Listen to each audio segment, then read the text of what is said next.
Okay, so I found this earlier. This is a notebook that I used as a kind of journal jotter type thing while I was at the LSE.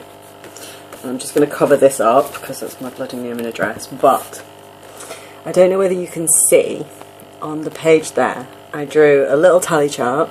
I wrote child abuse, domestic abuse, power of the state. The two boxes are about the two terms, and the mark in the second box there is the only mention of domestic abuse in the whole year. And that's including a law lecture where we covered intersectionality. And the courses that I took were families and inequalities, and gender and comparative welfare states. So there is absolutely no way that these were not courses which were directly about these actual systems.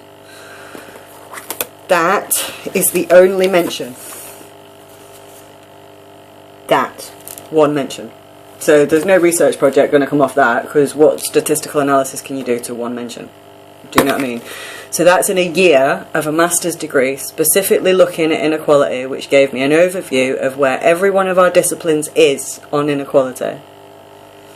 That's including a families and inequalities course, specific course about families and inequalities, and a specific course about gender and the welfare state across Europe. One mention, no mentions of child abuse, one mention of domestic abuse. They have an entire gender institute full of wank disciplines. And so at the LSE, at the House of Lords meeting, the two themes of that meeting were, one was it was kind of, you know, the blind spot of academia to this, and the other was that we had never looked at what these frameworks did. That is where we are. That's where elite institutions are. Now, all the think tanks, they only hire from LSE, Cambridge and Oxford. Now, I did a thing at Oxford University a couple of years back, critical thinking as activism. And I tried to introduce the notion of reflection, and they couldn't cope with that at all. And then they had a panel discussion about whether a working class woman could be a socialist and a feminist and a working class woman at the same time, and that was a panel discussion hosted by 3 Oxbridge postgrads.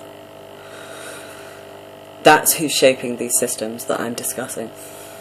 And so with TERF, they've basically, like with, you know, Owen Jones has placed his entire identity on these systems that I'm discussing not existing. You know? And TERF is about that. TERF is about that. That's their understanding of these systems. And they're offended to hear that they exist.